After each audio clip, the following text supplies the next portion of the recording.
recording the meeting, so everybody knows that we're recording. And I'm going to go to screen sharing and I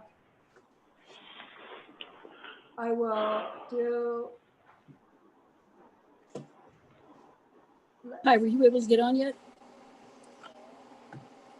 Oh my goodness, it went away. Just a second. Yes. Wait a minute. Did you need the link? No, I'm fine. Yeah. So I'm going to do the another link. So see if you can catch it. Slideshow. Start. There we go. What? Okay. Okay, Fran, do you want to start? Oh, just welcome everyone. Glad you're here because for a while I wasn't sure what was happening, but we've got it all together. So let's roll along onto the agenda. Everybody, just real quickly, Fran, anybody who's not talking, please mute your phone. Okay. Or your computer. So then we just just makes it easier. Thanks. Yeah, good idea. And here's a beautiful picture of Our Lady from where she lives in Swansea, but she's been around 60 years in our neighborhood. You know Betty Cram? Everybody know Betty Cram? So she doesn't have a computer and she doesn't do well on calling in on phones. So we'll just remember her tonight. Okay? So our first thing is to welcome Adrian Pike. And I think that Bridget, you've got a little background on Adrian, and Adrian, you can add anything you want to at this point. Tell us who you are, where you're from. I'm from the United Kingdom originally, and I've been living in Denver for 40 years, so it gives you an idea how old I am. And I've lived in Global for 20 years. And when I was in the United Kingdom, I did study biochemistry and physiology with a minor in chemistry. And then I went and did medical research on prostate cancer for quite a while at the medical school, the Welsh National School of Medicine. And then I was only supposed to come to the United States for a year and joined the Department of Pediatrics on 9th and Colorado. It was the medical school on 9th and Colorado. And the group there was studying steroid imbalance in children. And we also had a combined with another group that was looking at fetal growth and nutrition. So there was a couple of studies going on there. So each study that I was involved with was a multifaceted study. There were different approaches to doing that type of work. And since then I've retired. So it's been several years now. So I've retired, and that's pretty much my whole background. So I didn't do any environmental work. I just wanted to bring that up. But I do know, and I did see that link that you sent on the study of the refineries in California. It was quite shocking. All those solvents that they analyzed in the, I think it was 2017. They did that analysis, and I've been asking around why that type of work hasn't been done here, why that type of analysis hasn't been done here. That's one of the big questions I have, and then another question I have is the epidemiology of these toxins, if you like, specifically cadmium. There was a group when I was in the medical school in the United Kingdom that was looking at cadmium in relation to spina bifida. So the question I have, and this is a long time ago, obviously, so the question I have is the incidences of malformations in GES. So there's a couple of questions. That's well, thank you right now for that. And we will be discussing any number of things as we go along. So let's move on to the next section of our agenda. Thank you, Adrian. You're welcome. Welcome. Thank you and welcome. Okay. Bridget, ready? Next agenda. Okay. Is everyone aware of the walking tour of OU2 coming up this Friday at 11:30 in the morning. Chuck is going to give us a tour and explain what has been done there. And we'll have a chance to at least be right on site and see what's going on. And Rachel was the person who really pushed for us to do this kind of thing. So thank you, Rachel. And if you need to know where the Globeville landing is, it's, oh, wow. Where's that map? This map, I don't know if we can make this map any bigger. But if you come down, what is it, McFarland Drive on the south side of the Coliseum, it curves around onto Arkin, is it Arkin? 38th and Arkin, just west of Pepsi. Yes, and that's confusing because Arkin does a little jog. It's on one side of the river and then it crosses Washington and comes down the other side. But when you get there, you'll see signs that say no truck parking. So don't bring your truck. Lots of semis that like to park in that area. So they've been forbidden to park in that little black space that Bridget there. I guess that's where people park, right, Bridget? Yeah, so basically, the way that it works is the place where the black part, the lines are, there's like parallel parking for cars. But on Arkin's Court, there's a whole, like, because the Pepsi factory, there's usually a line of semis. That's what they're called. Semi trucks. My partner drives a semi truck for a living. It's so crazy that I forgot that. But anyway, so like a line of them. And what I did is I just said to the person, like the truck driver, I said, hey, can you wait a minute? I need to pull my car out, and just motioned, and then he just let me in or let me out. So it was pretty easy. But yeah, there's plenty of parking over there. Can't you get access to it? Just go down Washington Street. It might be easier. Just take I-70 to Washington Street and then come in around the backside. Wouldn't that be easier? For us, Yeah, I mean, the reason why, depending where you're coming from, because they've got a lot of construction still going on through there. That's and true. the access is kind of limited. So do you Yeah. mean park at McDonald's and walk across the bridge?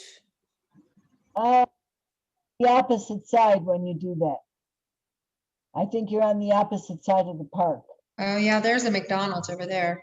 Yeah. But On the side, You can walk across. Yeah, if you just come down south on Washington Street off I-70, you go to just take a left on Arkin's Court. That'd be the easiest way to do it. So I know that there's a lot of streets that are still shut off on the area to the east. yes, I'm on a Zoom does meeting. anybody have accessibility issues, like as far as maybe some complications walking? There's not a lot of walking that we're gonna do. And most everything has like a sidewalk, so it's not like, real uneven or whatever. Does anybody have any of those concerns that we need to be aware of? I'll bring my cane with me. And I'll carry you, Fran. I can do that. I do yoga. I'm really strong, so I can down dog you in a heartbeat. We'll see about that. Hi, Drew. Hi, Drew. Okay, are we good? Everyone is aware now. Everybody. So Drew, we just welcomed Adrian Pike as a new voting member to the CAG. Oh, welcome, Adrian. Good to see you. Thank you, Drew. Glad to have you. Thank you. So you didn't miss much. Good, good. Sorry, I had to run to the store. Gail and I got off of a tree meeting that went on, finished at 5. So Thank you. we're Okay, on our second Zoom meeting now, but good to see everyone and hear everyone else. okay. So I was wondering if, and I think that we could open this up to invite anybody who's interested, correct? Yes. Okay, I'm thinking about inviting some of my students to come and look at it. So, yeah, cool. Invite people. It's really instructive. It really, like, it so is just understanding when Chuck is talking technical with us. actually seeing like the images and the maps that he shows us, and then seeing it in real life, it makes it make all the world of sense. So hopefully it helps people to see what we're doing. So I put it in the newsletter, which goes out to like 200 people, and I'll post it on the Facebook page and send it out to the press and different people who might want to be interested. There's someone from the Denver Gazette who wants to do, she's probably talked to all of you. She wants to do a story, or she's working with a group, God knows what it's going to be, on GES, and she wants to come. So I agree with you. I think it's great to get the community involved and others. Okay, are we ready to move on to the next part? Yes. Bridget? Do we need to talk about this map? Is that what we're doing?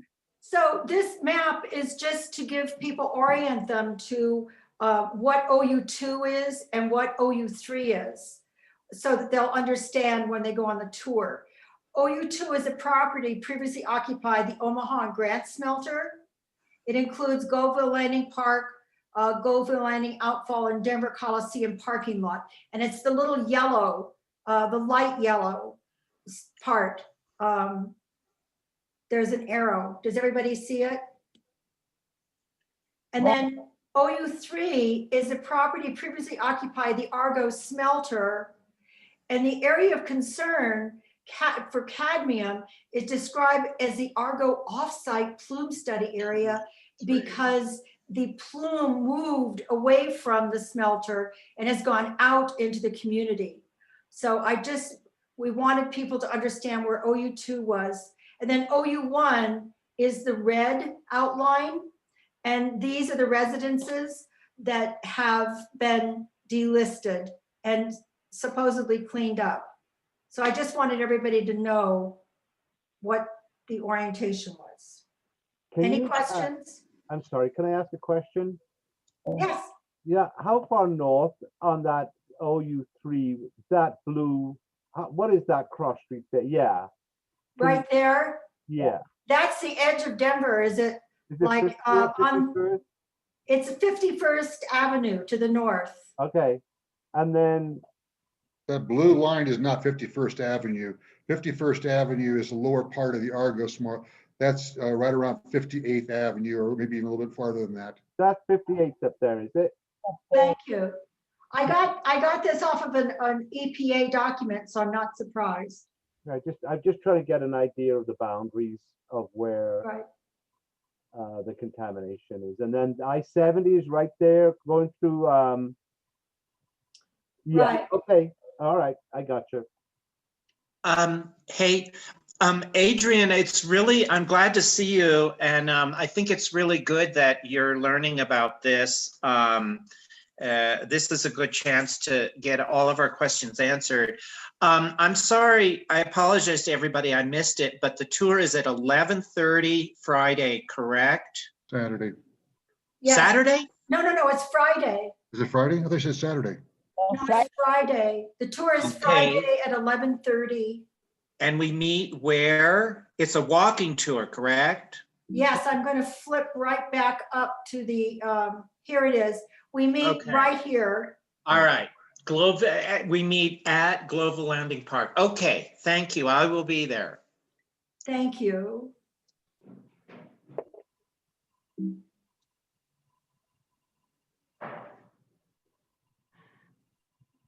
So the CAG sent a request to the EPA. We received from CDPHE, thank you very much, Fonda, a copy of the final technical memorandum on scoping of revised remedial investigation for. And that is actually a draft. It's not final, it's a final draft. Right. So I was going to point that out down here. Yeah. Final draft. The investing for Vasquez Boulevard OU2. And Chuck has had an opportunity to look at that.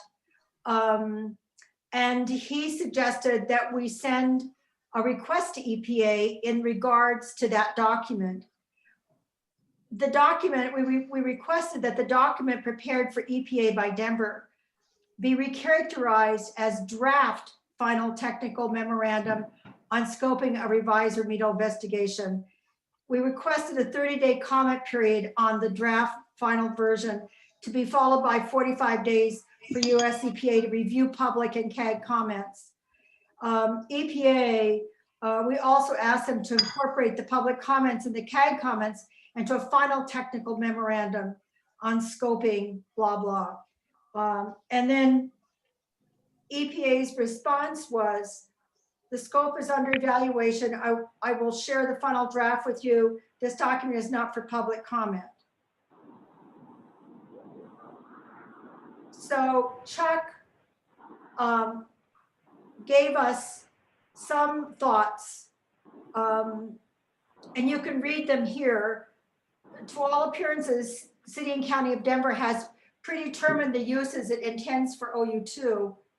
It is proposing target additional data collection to justify that those uses, independent of the adequacy of that data to characterize the contamination on site. So what Chuck is suggesting, and correct me if I'm wrong, Chuck, is that they already have their conclusions. They're going out looking for data to justify that instead of looking for data and then coming to conclusions. And apparently US EPA is on board, or at least willing to look the other way. It is analogous to someone who is upset about high COVID case counts, proposing that less testing be done to reduce the case counts. Political expediency now supersedes science-driven decisions in the environmental realm, as well as the health realm. Those are his impressions of the, those are his impressions of the, from after reading the report or perusing the report. He declined to make substantial comments because the final is supposed to be out pretty soon. Hey, Bridget, Yes. I don't want to interrupt, but Oh, no, please do. has anybody from City and County of Denver been invited on this tour? Yes, well, everybody been invited. They get the CAG newsletter and they read it many times. Really? Yeah, they read it many times and they Okay. forward it. The reason I ask is I think it's very important that somebody from City and County of Denver is on this. The problem I've had over the many years is we have these meetings and the one party that needs to be at the meeting is absent. And it's just, this is how, you know, I just would like to see somebody from the City of County of Denver there, and we don't have to be combative, but we have a lot of questions for them. And I just would like to see that if it's not too late. So it's not. Did you suggest, oh, sorry, Bridget. We invite them to all of our meetings. We send them invitations, and you're right, they're absent. Drew, who would you like to see at the meeting? Like, is there a particular folks? Well, in this case, it looks like from reading Chuck's, it says, Chuck says, City and County of Denver has predetermined uses it intends for OU2. One of the engineers from the city that is part of these projects going on, somebody that's part of the Globeville Landing outfall project. I mean, remember back when the city was part of that, there was, I don't remember all of, there's, oh, I can't remember all those people, but a relevant person that's responsible for those projects, maybe a project manager of Globeville Landing outfall. I can make a request. One thing in their defense, guys, you know, they've, Sure. Denver has got a lot of furlough days. Yesterday was a furlough day. And because of that, they are strict on how many hours they can work on a furlough week. And so I think that if you maybe try to, and I'm not saying they'll show up, but at least try to get a week where they don't have a furlough week, it'll make it easier for them, because now they've got to crunch 5 days of work into 4 days and 32 hours. Oh, is this a furlough week, Fonda? Yeah, they have furlough this, it was actually on Monday for them. They've got, I think they either have 9 or 11 furlough days this year. Yeah. Okay, well, just Thank something. you. That's a very good suggestion. I can ask Nancy Kuhn also, who also reads our Yes. newsletter. Yes. Ask Nancy if she can have somebody come. Okay, I will do that. Yeah, it's very important that Denver hears these questions, you know, that we're not just talking among ourselves. Well, I they agree. hear- One other thing I'd like to add though, real quick, is that, the first I saw of this was Monday. And it's, if you guys plan in advance, at least they won't have any excuses. So, giving the 1 or 2 day notice to have someone show up to a meeting is kind of not exactly the best planning for them. So at least you can show that you put an effort to work around their schedule. So that way they can't say, hey, we're busy that week. Good, thank you. And honestly, this is something that if anybody wants to go, it's a pretty, it's like less than an hour. And I know Chuck has some availability. Somebody could always meet him down there, whoever it is, and like go through it and talk about it. So that's an option too. So there's definitely options for future meetings too. Good. Are we ready to move on? Thank you, Drew, for that suggestion. I think it's a very good one. Yes. The next, This is OU3, Argo Offsite Cadmium Plume Study Area. I guess the plume started over here somewhere and now the cadmium plume has spread out. Cadmium is a heavy metal and its compounds are highly toxic. Exposure to this metal is known to cause cancer and many other things. During the course of investigations at OU3 Argo smelter site and Arsarco glow plant, an off-site groundwater cadmium plume was identified east of the OU3 site and south of the globe site. I know, Fonda, you've been working there for a long time, and we would really appreciate any input you might be able to give us on the status of what's going on there now, the cadmium plume, whatever you could contribute at this point, that'd be really great. Sure. On the Asarco globe plume, Asarco produced cadmium from, from about 1926 until about the 80s, when the market dumped, they kind of stopped on that. They did do some high purity, like 99.999% cadmium that they use for electroprocessors and computers, stuff like that.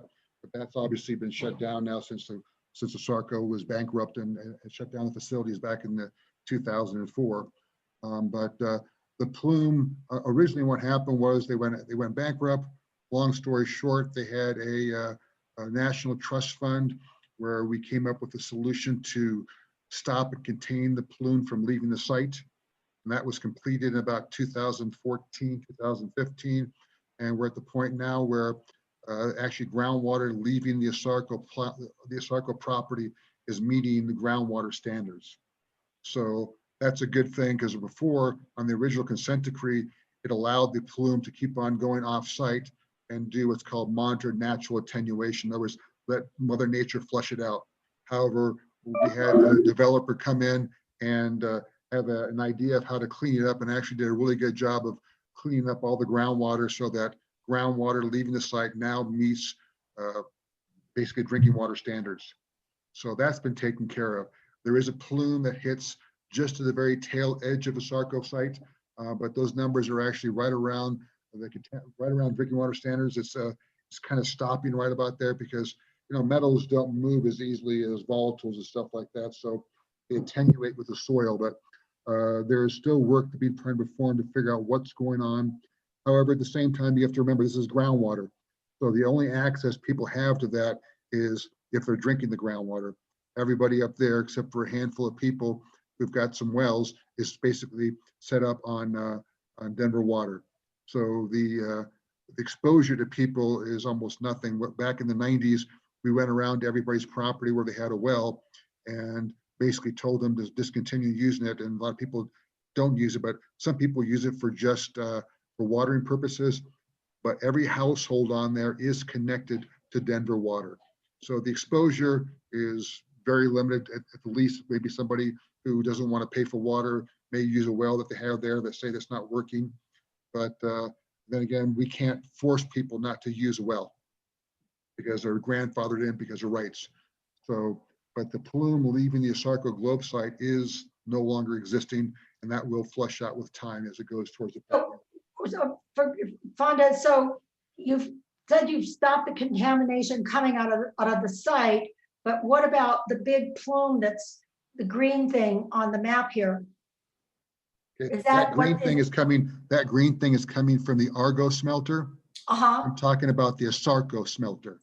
The Oh, Asarco oh, oh. smelter is 51st, between 51st and 55th Avenue. So that just, there's two, because you talked about the Asarco and the Argo Right. plant. So I'm Right. distinguishing between the two. Okay. I'm missing that. Can you address the Argo smelter site? Can you point to them? Because I'm missing what you just said, what Fonda said. I can't point on my thing unless you want me to, basically, when you see where it says the Argo smelter, it's kind of got that right-handed, looks like a boomerang. That's the Argo smelter, okay? So that's going towards the very tail end. It's hitting the very tail end of the Asarco globe smelter. But however, when it gets there, it's just, it's a little bit above drinking water standards. However, it is attenuating with time. What's leaving the Asarco globe site is meeting drinking water standards now. There's two separate plumes. I'm really confused. Well, if I could present, maybe I could be able to point with my cursor to show, because you have to remember, there's the Argo, which is 48th and I-25 area, and the Asarco, which is between 51st and 55th and Washington Street. So you see that darker blue kind of weird thing there. That's the Asarco globe plant site. All three of these smelters operated about the same time period, between 1870s and Argos closed down about 1910 or 1920, and the Omaha Grant shut down about 1906, if I recall correctly. Asarco was the only one. They did what all big monopolies did back in the day. They bought out their either they shut them down or they bought the competitors out. So and this plume that we're looking at now, that's coming from the Argo smelter, Correct. and it is still marching on. Well, it's not marching on. That's as far as they know it's kind of going. It's attenuating to a certain point, but they've got wells up to there. Part of what Jesse has to do is see if they have to do any more characterization and what are they going to do? Because you're going to remember, what's the exposure scenario? How are people going to come in contact with that? It's in groundwater. Everyone there is on drinking, is on Denver water. So I don't know how we can clean up that whole plume because it's over residential property, everything else, and that's not a simple thing to do. No, I was thinking about people doing vegetable gardens. I know people have been encouraged to grow vegetables, and Groundwater there is much deeper. Your vegetable gardens take pretty much the soil from the top 18 to 24 inches. So you're talking groundwater there is 15 feet. So you think that the cadmium plume is too deep to be impacting people's vegetables Correct. and gardens? Back in the day, But what if they unfortunately, use this the well paper- water? If they use the well water for Yeah. their There's vegetables? very few people using well water. There's only one place that I know that has a garden. It's basically in the Aletsky Valley in Asarco Globe, but he has well rights to that, and he used that for his thing, and we cannot stop him. And he's aware of it. What about the groundwater hitting the Platte River, South Platte? The Platte River, we do know that for certain times of the year, there is an expression of cadmium that hits the Platte River. However, part of the reason why is because Denver actually shuts off the amount of water going through the Platte River. However, this is something to where there was a consent decree allowed this to happen. And what we've done further is stop what's leaving the site and stop the source. So I don't have an answer as far as what's going on, but you only see an expression of that for about 100 yards. And after that, it no longer is, you can't see it anymore. So, two things. What did you say Jesse has to do still? He has not got a record of decision. He's going to do, they're basically finishing up their RI, their remedial investigation, and they have to come up with a record of decision for OU3, and that's in EPA's hands. But I thought you said they need to do some more investigation. Possibly more characterization to get a better handle on what's going on with the cadmium plume. Ah, So the fact that I think we should stop emphasizing the fact that no one's drinking the water, because I've heard that from, many times. It's still in the groundwater and eventually, and poses a threat to groundwater or the river at some point.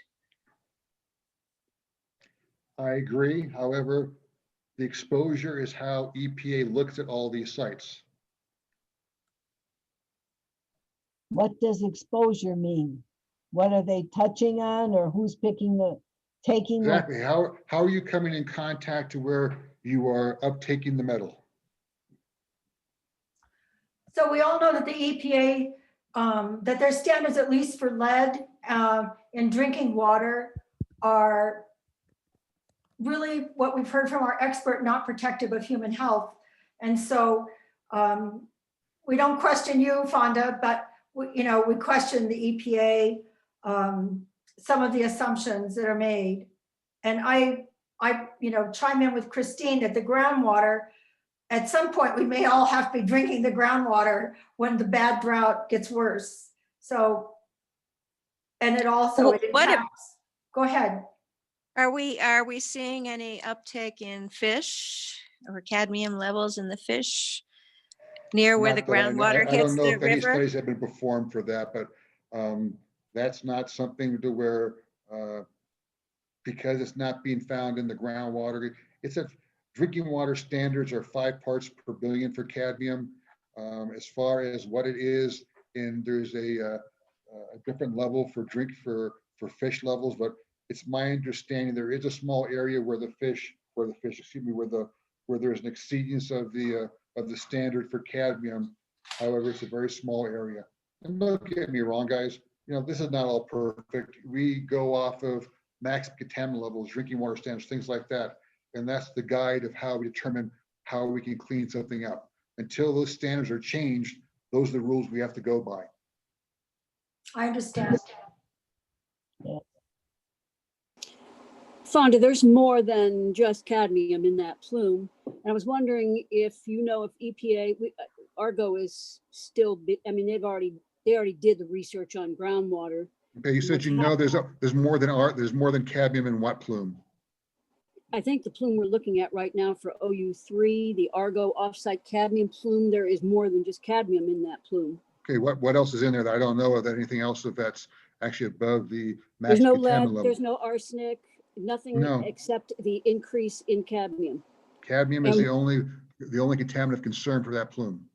And why were they concerned about the cadmium? You're saying that is Argo's contribution. They It was smelted buried. cadmium in that smelter. That smelter was a cadmium. At one time it was, yes, not at all times. You have to understand that people change. I'll give you an example. The Omaha Grant was doing lead, was doing silver, was doing gold, as was the Sarco plant was doing gold for us. It was a Guggenheim plant.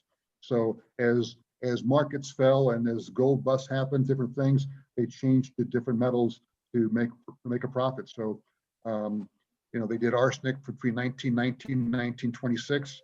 They did lead all the way through the 80s. They did cadmium from the 20s through the 80s also, at different capacities. Fonda, you were involved in the EPA already did a study of the groundwater, and then they went back again, and that's what they're doing now, was revisiting the groundwater. Here's the problem. This is what's happened, okay? Since 2000 and whatever, they've gone through at least 5 project managers. The way they have, and what happens is this, and it's the inefficiencies of how they have systems set up. So they had one project manager start a project, had a contractor in place. His contract expired. They had to go through a brand new process. So they've had at least no less than 3 contractors hired to look at this plume. Every time there's questions to be asked at that plume, so the next contractor starts from the beginning and tries to fill in the gaps. And that's part of the problem. Have you done a report, just real quick, a report on any wells north of I-70 that potentially those There's hands that because, one. Yeah, the only well they have the last one they did as part of the remedial investigation for the Argo. They do have that groundwater, basically plume map and wells, which is being shown here in that boomerang. That's what they've shown in that one. And one of their most recent, I forget who the RWT or something like that was, the consultant who did that. Joan, we can see up your nose. I can't, do you have it for everybody on here? I don't see my face. I don't see anybody's face. Oh, you're on there. What? Yeah, That's you See, sit back you've got a little red bit. sweater on, your Oh hair my is pulled God. down to your side. Oh, come on, you guys. Be I careful. can't, Okay. I I can't see. Well, Bridget, what's wrong? I can't see anybody. I can't see myself. Rachel, do you know what's wrong? Okay, tell me you can't see yourself? No. Thank God. Oh my God. No, you're gorgeous. What are you talking about? So let's see here. I can see you. We can all her. see you. Oh, great. I picked my nose. I did everything. Are you? Go to the gallery. Well, we only see Please, you when you love tend to talk, luckily, so you're okay. Yeah. Well, something's wrong. What am I not doing? Is it stop video, participants, more, mute? I switch camera. Something's wrong. I see you. No, and no, I'm you- always seeing you. Go to view up in the corner. What do you have up there? I see mute, stop video, share content, participants, and more. And Hmm. that's it. Hit the Not a participants side to by see if you side? see yourself. I can't see Must any. put I see John. start I see video. Fonda all the time. Oh, if you only see his face, it means that you're doing the side-by-side speaker. And so you're doing whoever's speaking will pop up, which you should Yes. be seeing me right now. Do you I not see see you. me? You see me? Yes. Okay, perfect. So you're doing speaker view. You need to do gallery view. How do I do it? There's up on the view, it should, for me, it says standard side-by-side speaker and side-by-side gallery up in the Where corner. to look, it'll say Upper view options. right-hand corner. Upper I right. see chat, meeting minutes, minimize meeting, virtual background, disconnect audio. I see There's a happy little, face, It says, do you see a thing on the top or the bottom that says view options? no. like if you go to the X where you I see close and blue highlight it, crosses. Yeah, underneath is view. So up at the corner where it says red, where it has the X and you highlight it, right underneath, you'll see view. I promise you, I don't see. I don't see any of that. I just see Well, mute. we're gonna have to work on it a little bit after the I will meeting. move my face away from this and that's, yeah, I don't have any of that. Just Hmm. participants, stop video, mute, and more. And the more just gives me chat, meeting settings, minimize meeting, virtual background, and disconnect audio. That's it. Well, Have- you're not in the right place. Hmm. You I'm have, here. for me, it's up in the right-hand corner and you go up to the top of the right-hand corner and you click on it and then it'll say gallery view or speaker view. Right, mine doesn't do that, so. Okay, no. well, we'll have to work it out later, but I If I suggest, see your put big, I start- see your face huge Start now. video. Did you put start video? It said stop video. Hit that and you'll go off. Good. Now you're off. Thank you. oh, okay, so let's move along. Does anyone else have questions about OU3 at this time? I'm sure we'll have many more questions, but Is there any kind of a timeline that says how soon the EPA is going to get their record of decision made? Do you know? That's a question you gotta ask Jesse, because Yeah. we've asked it. Jesse, he's the same thing, saying I'm still trying to get my contract signed and then working on that. So unfortunately, that's a Jesse question you have to ask him, because he'll tell me the same thing. I'm working on the contract. Okay.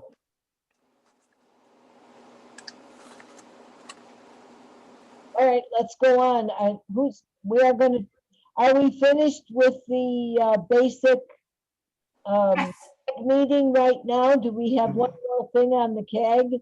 No, we have two more things on the CAG. We have the agencies, we have the I-70 overpass is going to be demolished.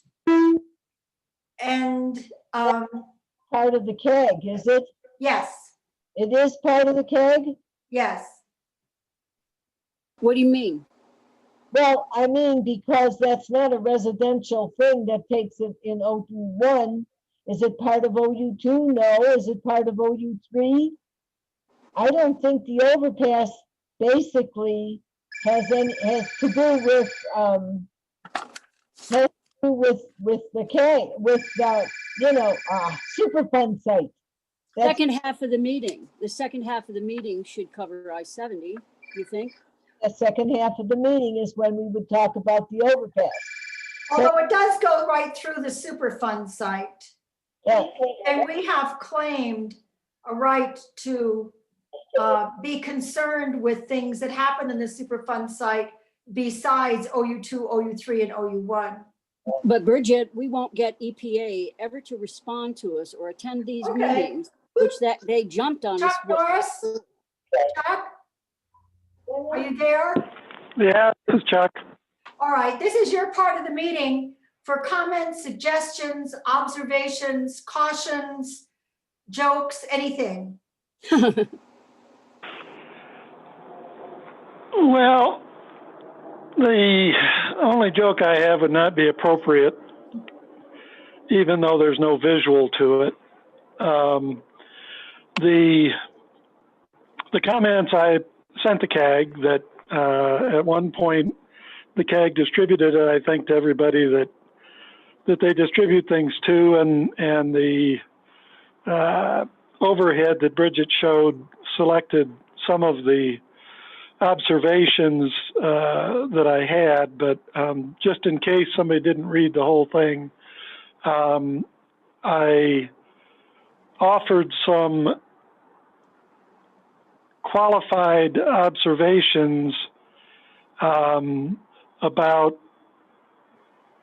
what it appeared from the draft scoping document to be the case based upon a somewhat cursory review of it. Because it was unclear, and to me, in my mind, it remains unclear at what point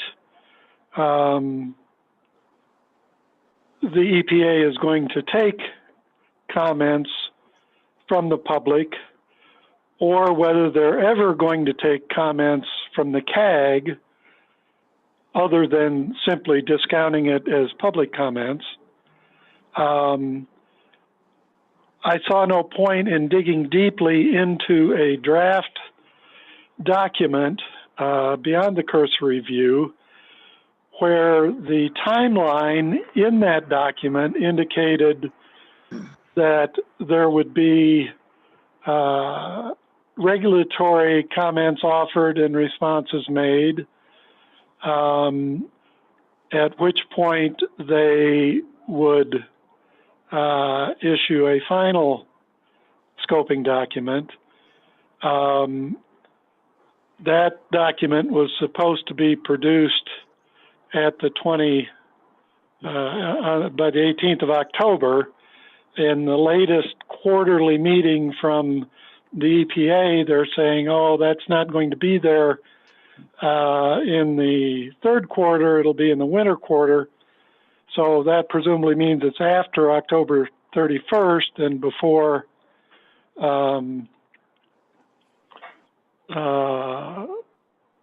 well, I'm not sure where their quarters are. Obviously, it'll be winter quarter.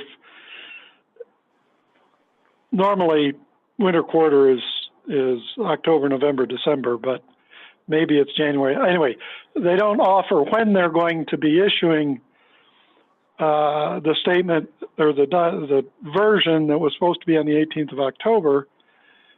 Jesse's comment confused me. He said they're going to call it a draft final, but that public comments are not appropriate or are not part of this document. So I don't know if the final that he is now calling a draft final, even though they're delaying perhaps its implementation,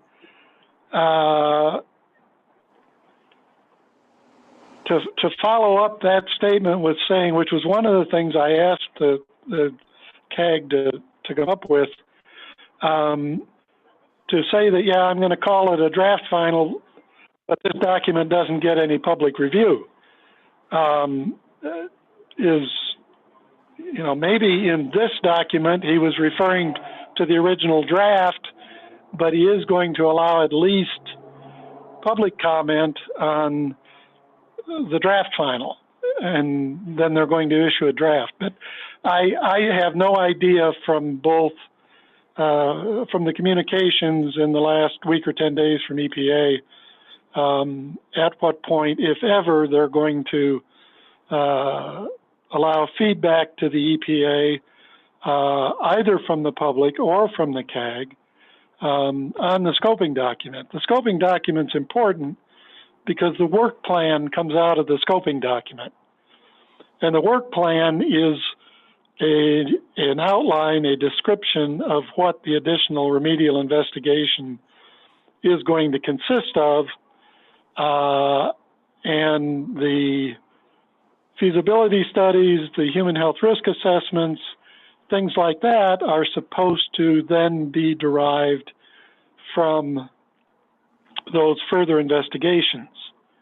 And it is, I think, ridiculous to have a advisory body within the Superfund system who would love and has consistently offered advice and been totally shut out by the EPA. But if the draft final of the scoping document and the final of the draft document, the final of the scoping document are patterned anything like this draft that we were allowed to look at because of the CDPHE, and I thank CDPHE for that. But unless there are some really fundamental core changes, there is not going to be an adequate characterization of OU2. There will be numbers collected through selective sampling and selective positioning of groundwater monitoring wells, selective sampling of those monitoring wells that will provide data, but they will not provide an understanding of OU2, the contaminants on OU2, the migration of contaminants through time from OU2 into the neighborhood, and further contamination that might move off OU2 into the neighborhood based upon what's laid out in the draft scoping document. And that's all that I was trying to convey to the CAG.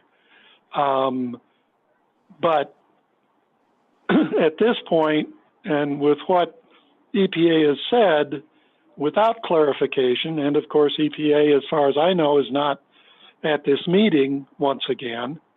And by the way, City and County of Denver and EPA know just as well as Fonda does when these meetings are being held, because the CAG publishes it repeatedly and lists when the next meetings are. They have talked about the walking presentations in the Superfund site at OU2 in at least July, at the July meeting and at the August meeting, the September meeting, now the October meeting. City and County of Denver, my understanding is it is known that they do read the things. They know that these meetings are coming on. The fact that the most recent announcement was 2 days ago is not the first time it's been mentioned. Drew, I'm sorry, but City and County of Denver has a horrible, horrible pattern of not sending people to listen to things they don't want to hear about. And we all live in COVID, we all make adjustments, but if the City and County of Denver had any interest in participating in these CAG meetings, or other things the CAG is doing. They have ample Yeah. opportunity to do it. Well, Now, yeah, that's- Chuck, you don't have to apologize, Chuck. Yeah, yeah. Well, were you here when I made my comment? Denver should be at this meeting and at the tour. Yeah, and there's always an excuse. There's always a reason. And I right now, after what EPA is going to send out relative to this scoping document, I'm not gonna try and encourage them or work through them. I'm going to dig in. If the only thing they've given me to work with is a draft document, then that's what I will dig into. That's where I will place my objections. I will provide those to the CAG so that they can send them to the EPA and have the EPA say, "Oh, these are comments on an old document. We're way beyond this now." But and I will start operating in parallel, but outside just the CAG system,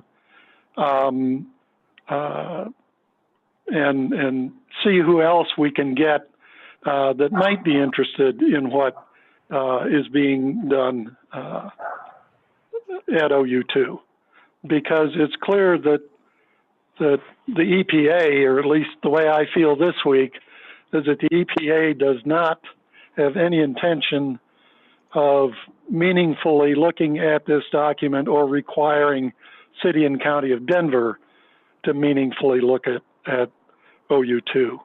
And I'm about out of patience at this point. So on that note, I will turn it back to you.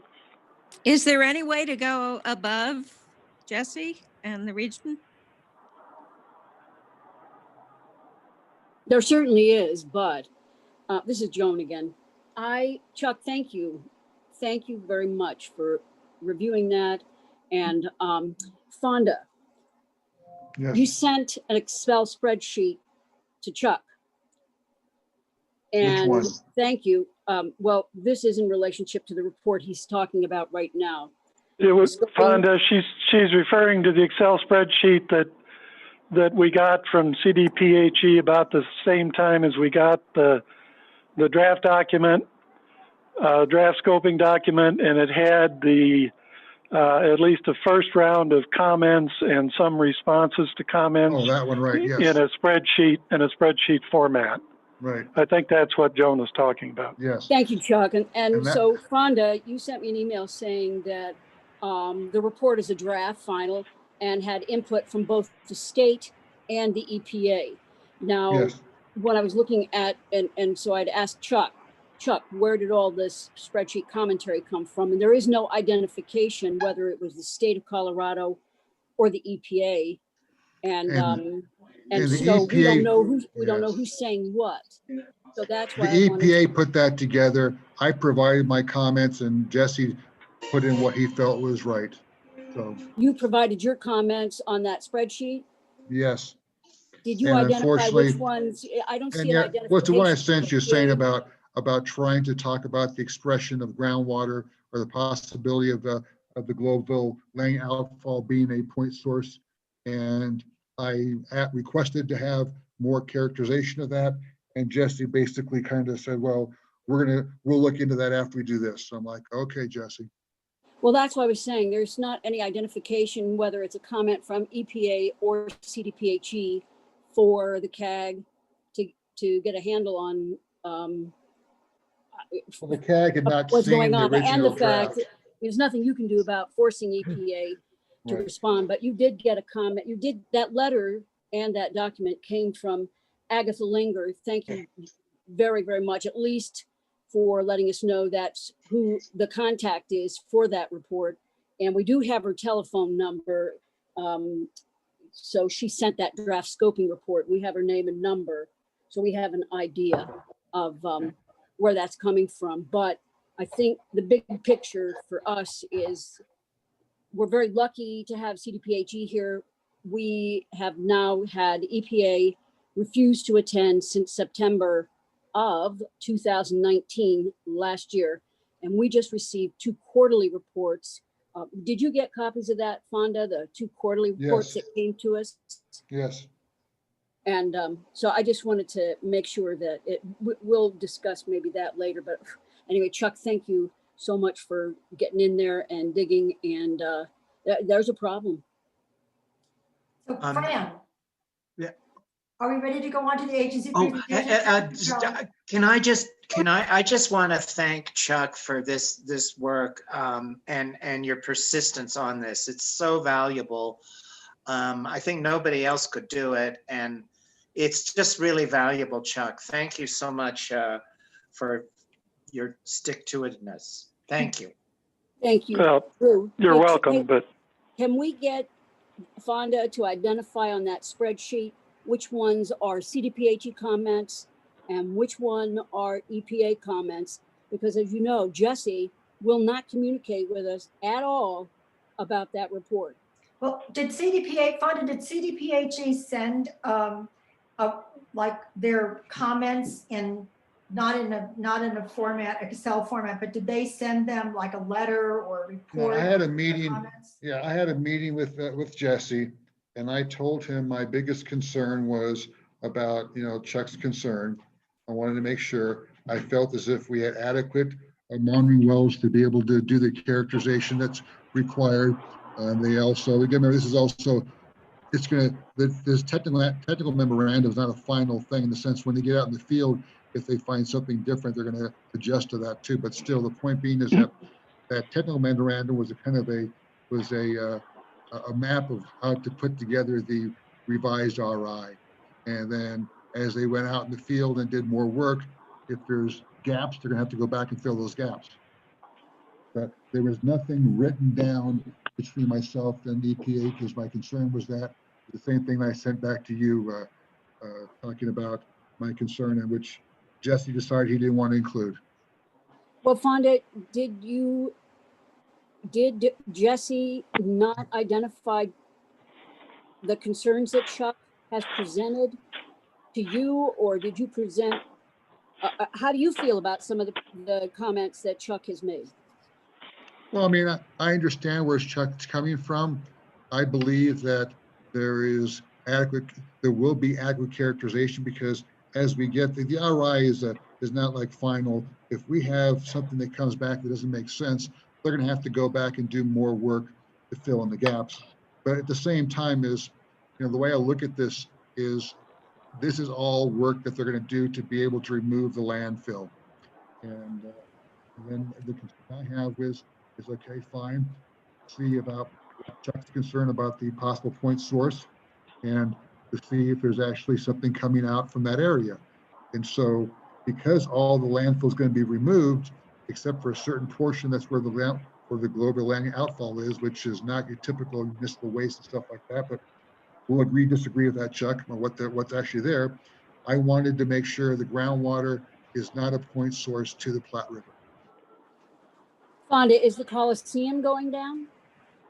That'll happen eventually too. Now, obviously, with what happened with COVID, the plans have been I put got on a question hold. about that. Okay, sorry, Fonda. I got a question, but sorry, didn't mean to interrupt. Go ahead, Fonda.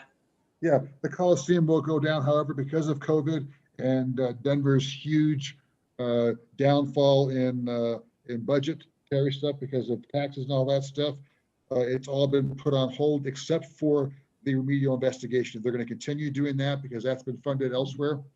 But to talk about the whole redevelopment of the Coliseum and the portion north where they're going to redo the whole Western Stock Show area, that's been put on hold. I just want to make a comment. About a year and a half ago at a National Western Center Citizens Advisory Committee meeting, I asked everybody I could, it was a public meeting, about the future of the Coliseum, and I was told that this would be a public process. I think this is an architectural landmark that has some value, and I think it's also our property, God damn it. And I think that we should decide as citizens of Denver, the future of the Coliseum. And I guess, Fonda, my frustration's not with you, but how these decisions are made behind closed doors, in the dark, another typical Hancock move. Developers are making this decision. I mean, Fonda, where did you hear that the Coliseum is going down? Well, we had a meeting about a year and a half ago talking about how they wanted to work with Denver. Denver wanted to work with the state to make sure we're all on board as far as their redevelopment plan. Now, what they did say though too is that the Coliseum has to be replaced before they take it down. In other words, they're going to build a new Coliseum, which is going to be north of I-70, to replace the one that they'll be taking down. Right, right. That's part of the campus of the, I just find this, I just can't believe the way the city of Denver lies to us. I mean, they said this was going to be a public process. So I've got to follow up with that because it's just, this is another typical Hancock move. It's so frustrating. I'm sorry. Can I just interrupt, Drew? I asked this question in the chat, but nobody answered it. So I am curious, just yes or no, and I'll go read it, Chuck or Fonda. Does the city reveal its plans in that report, in the scoping report? No, they don't talk about their plans. All they talk about is the scoping report is to get the technical memorandum they have is to put together a revised RI to characterize for the purpose of removal. So we need to do, this is a little bit outside, we need to do some core requests to determine what the planners for the National Western are working on in conjunction with the EPA. They've obviously told them something that's helping them go forward with the scoping. So we need to do some requests. Yeah, Christine, I'm with you. All of this is being done behind our backs. I know, just like Celia did it behind her back in 2000. Yeah. It's all being done. It's so frustrating. But anyway, thank you, Christine. We should work on that. Good luck finding anything out from the city, though. Okay, are we ready to move on? We don't have an EPA report. Fonda, do you have any other report to give at this point? No. HE? Okay, and the city and county of Denver, we have no one here. So I'm asking Bridget if you can move on to the next part of the meeting. Do you mean to tell me there's no one here from the EPA? You're joking. Come on, come on. Okay, so Bridget, it's Joan. Yes. Do you want me to read Jesse's little few paragraphs that he just sent me and answering all of my questions? No, why don't we send that out? Why don't we just send that out? Because time is marching on and we have the community part. Well, at least I can say that just a few questions that I asked him, it's very interesting. That's all I'm going to say. It's very few sentences, and he has absolutely provided everything that anybody ever wanted in any questions that we have. And you know, I do believe that is something we need to take a serious look at as far as Jesse's response for today. Okay. So thank you. Send me that again and I'll send it to everybody. It's sort of like rubbing salt in the wound. Well, I just want to say this one last thing, that my favorite comment, I also answer questions that the CAGs always sent me, and the resolutions that the CAG sends repeat the questions that I have already answered. He said that a bunch of times. He's just whatever. So thank you. He does have time to attend other CAG meetings in other locations, but he doesn't want to come to this one. Right. Okay, So, one other thing. Janine asked you, Fonda, if you would say something about the institutional controls in OU1. Can you do that? Okay. We're getting ready to send out the yearly letters again. We have a draft that's going to be in, my dog's got to say hi to me. Okay. So, you've got life? Oh, she's a piece of work. If she comes in the house, she's got to kiss you. Stuff like that. So anyway, so OU1, we're going to be getting ready next month to get the letters sent out. They're going to be sent out in English and in Spanish, both to the homeowners, and if the homeowner does not live there, it will be sent to the residents also in the case that they're being rented out. We also are sending out guidelines as far as how to be protective, as far as cleaning your hands, typical things for arsenic and lead situations. That's going to be sent out. As I said about institutional controls last month, we got our AG's office to do what a typical title search has to be done. If you pay for a title search, what has to be done? And we asked to see if in a title search, if you can find the institutional control that's been placed on the property. And they're able to find the ones, and I gave them like a random 5 sample of addresses to see if they would find it. And one of them actually was removed. And they were able to see that the institutional control was on the property, it was removed and what date it was removed. And they were able to find the properties that institutional control. So I'm not sure if the problem may be that the people that are doing these, that are performing these title searches are not exactly doing what they're being paid to do. So where we got on the 5-year report, the 2019 report that EPA did, EPA went down to the clerk and recorder's office, and they determined that the people who were buying properties were not easily able to get the information because they had recorded them under the names of the previous owners, not against the address. And it was the EPA's own conclusion that it was a problem, and they gave themselves until September 2021 to find out a fix. So that's how we were alerted that there was a problem. So and I understand that. I'm just explaining to you what we did to see if we could help find the problem for EPA, because right. We've told EPA and they don't seem to be in a hurry to take care of it. So I don't know what else to do. Thank you very much. That's why we got the AG's office to see if you're performing a proper title search, if you can find that. Thank you very much, Fonda. Can And so, AG's office, please. What does AG mean? Oh, sorry, the Attorney General's office. Okay. I apologize. I live in the world of acronyms, so it's easier than saying longer words, that's all. I hear you. Thank you. Is that it? Yes, we're ready to conclude our CAG meeting. Could I just go back, since we've got Fonda here, who can help us with our questions. Fonda, would you be willing to, since taking up a lot of time right now, answer? We have many questions regarding the responsibility of EPA and the responsibility of CDPHE when it comes to institutional controls.